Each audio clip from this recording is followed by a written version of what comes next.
Los pro vida son fanáticos religiosos. Antes de aceptar esa etiqueta, hay que hacer algo básico: definir qué es realmente el fanatismo religioso, que no es lo mismo que tener convicciones firmes. La diferencia clave está en la rigidez, la intolerancia y la deshumanización del otro. Una fe profunda puede ser convencida, comprometida, disciplinada, incluso misionera, pero sigue permitiendo diálogo, autocrítica, convivencia pacífica y reconocimiento de la dignidad del que piensa distinto. El fanatismo elimina esos elementos. Entonces preguntémonos con honestidad: ¿la postura pro vida cumple con las características técnicas del fanatismo? Primero, el absolutismo doctrinal. El fanático afirma que solo existe una interpretación válida y que la duda es traición. Pero el movimiento pro vida no se basa únicamente en una interpretación religiosa. Se apoya también en argumentos biológicos, jurídicos y filosóficos. Que existe un ser humano desde la concepción, que la vida es un bien jurídico protegido, que los derechos humanos no dependen del tamaño ni del nivel de desarrollo. Segundo, intolerancia activa. El fanatismo desprecia y excluye al que piensa diferente. La postura pro vida puede oponerse al aborto con firmeza, pero eso no implica odiar ni deshumanizar a quien no esté de acuerdo. Defender una idea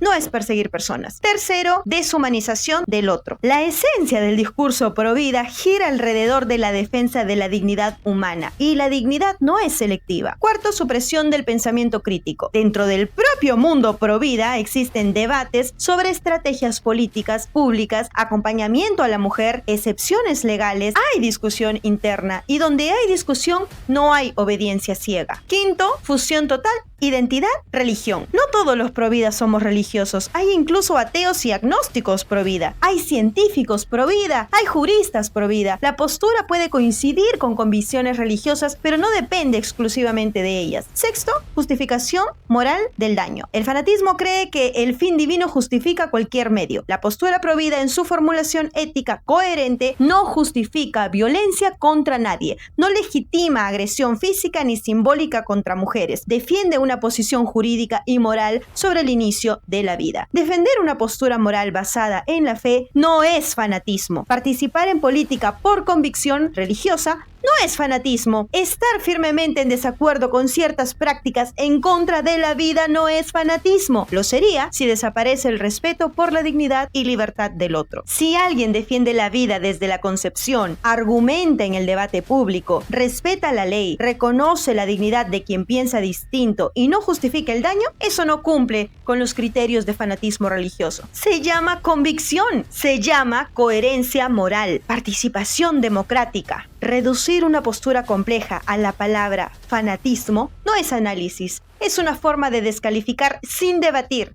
La muy conocida falacia ad hominem. Cuando se debate sobre el aborto hay que ir argumento por argumento, sin aceptar que nos tilden de fanáticos por ello. El sector progresista comienza con su argumento más fuerte: la autonomía corporal. Dicen, nadie puede ser obligado a usar su cuerpo para sostener la vida de otro. La autonomía tiene límites cuando hay otro individuo involucrado. El embrión no es el cuerpo de la madre. Desde la concepción existe un organismo humano distinto, con ADN propio y desarrollo autónomo continuo. No se trata de obligar a alguien a usar su cuerpo para un extraño. Se trata de si la libertad puede incluir la eliminación de otro ser humano biológicamente distinto. El progresismo continúa. El aborto es un derecho reproductivo.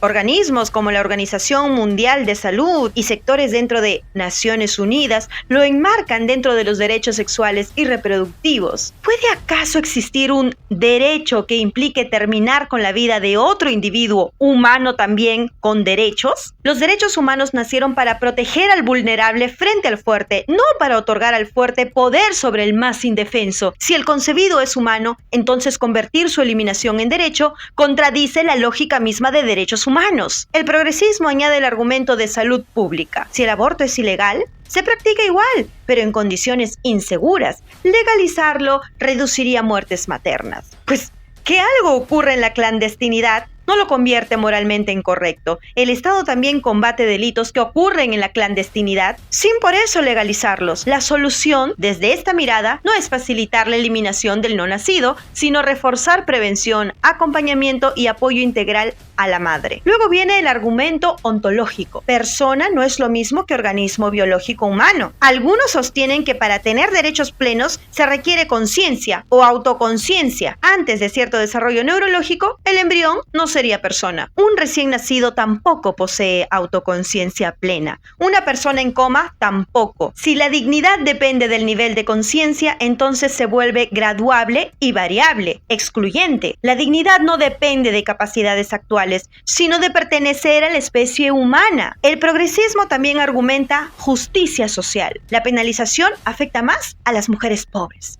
Las mujeres con recursos siempre podrán acceder. La prohibición genera desigualdad. La desigualdad no se soluciona ampliando la práctica, sino ampliando el apoyo. Si la respuesta ante la vulnerabilidad económica es facilitar la eliminación del hijo, entonces la pobreza se convierte indirectamente en criterio de selección. Matemos a los pobres antes de que nazcan. El progresismo plantea casos límites, por ejemplo, una violación. Sostiene que continuar el embarazo producto de una violación sería revictimización. Nosotros reconocemos cada caso, pero existen distinciones. El delito es del agresor, no del hijo. El inocente no pierde su valor por la forma en que fue concebido. El mal cometido no se corrige eliminando la otra vida humana. La respuesta desde esta óptica debe centrarse en justicia y acompañamiento, no en suprimir al más vulnerable. ¿El concebido es o no es un miembro de la especie humana? Sí lo es. ¿Posee o no posee dignidad intrínseca? Y si la posee, ¿puede la autonomía de otro anular su derecho a existir? Si la respuesta es que sí es humano, si aceptamos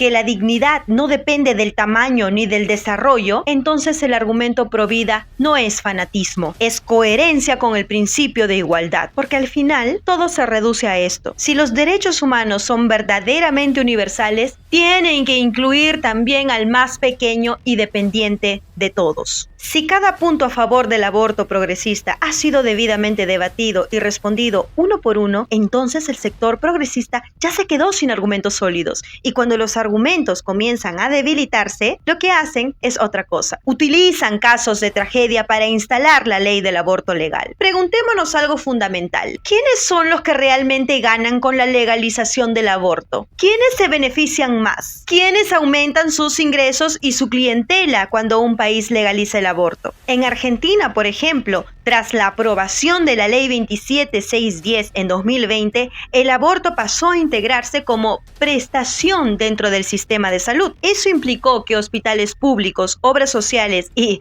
prestadores privados comenzaran a financiar y realizar el procedimiento de manera sistemática. Cuando una práctica médica se convierte en política pública, financiada por el Estado, necesariamente genera un flujo económico hacia los prestadores que la realizan. Aunque el sistema argentino es mayoritariamente público, existen clínicas privadas y organizaciones que brindan estos servicios dentro del marco legal. Es un hecho básico de economía sanitaria. Cuando una práctica se legaliza y se financia, se institucionaliza y se movilizan los recursos. Lo que realmente mueve a muchos progresistas a instalar la narrativa del aborto legal, seguro y gratuito no es la defensa de derechos, sino el negocio que hay detrás de ciertas clínicas abortistas y organizaciones que obtienen financiamiento estatal. Por ejemplo, hay organizaciones grandes como Planned Parenthood en Estados Unidos y otras ONGs con actividades similares en diferentes países que se presentan como instituciones que ayudan a mujeres adolescentes embarazadas. En realidad, estas organizaciones ofrecen opciones para abortar si así lo desean y promueven la donación de tejidos fetales, supuestamente para investigación. Alegan que estos tejidos sirven para estudios científicos, incluyendo áreas como investigación regenerativa, vacunas e incluso se dice que hasta cosmética. ¿Entienden por dónde va el interés real? Lo que está detrás de la promoción del aborto legal no es solo un argumento moral o derecho. Hay estructuras económicas y clínicas que se benefician con la práctica cuando está financiada por el Estado. Entonces, como ya se quedaron sin argumentos sólidos para justificar el aborto desde la ética, terminan usando el caso de una niña que ha pasado por una tragedia como bandera. Se presenta el caso extremo como regla general. Se instala el mensaje: no se puede obligar a una niña a ser madre, ¿no? Pero la realidad es que ellos quieren que esa niña desviva a su bebé para poder instalar la ley del aborto legal en el país, sin importarles un comino el trauma emocional profundo que esa decisión puede dejar en una mujer a lo largo de toda su vida. Y en medio de todo eso, rara vez se habla del impacto psicológico posterior. Diversos estudios clínicos muestran que algunas mujeres experimentan reacciones emocionales posteriores al aborto, incluyendo tristeza persistente,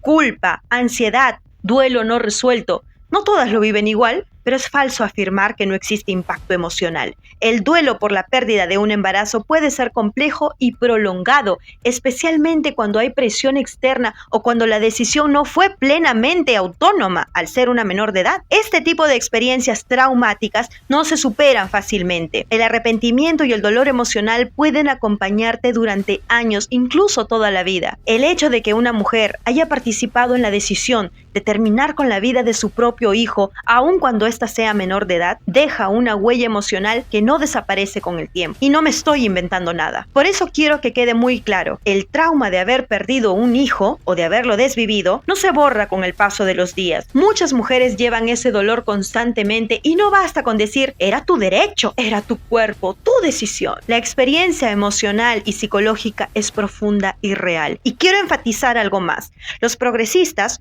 usan a estas niñas como medio, no como un fin. Si realmente quisieran proteger a las niñas víctimas de violencia, irían en contra del violador, promoverían leyes más estrictas contra él. Sin embargo, en países como Argentina sucedió todo lo contrario. La discusión se centraba únicamente en permitir el aborto para la niña. Así que lo que vemos es esto: el foco principal de su discurso no está en el agresor, sino en desvivir al bebé. La propia ministra de la Mujer en Argentina, Elizabeth Gómez Alcorta, sostuvo que los violadores no son unos monstruos, solo son varones socializados en un sistema machista y patriarcal, quitándole responsabilidad a estos nefastos. Pero presten atención en cómo instalan la narrativa de que el bebé no debe de nacer y al mismo tiempo instalan la narrativa de que los violadores no son monstruos.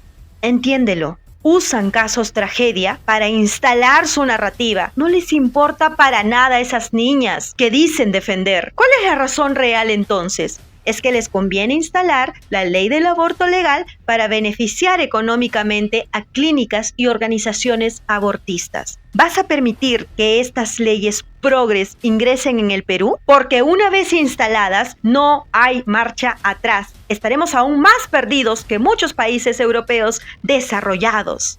Entiéndelo, no es el aborto por el bien de la niña, es la niña por el bien del aborto.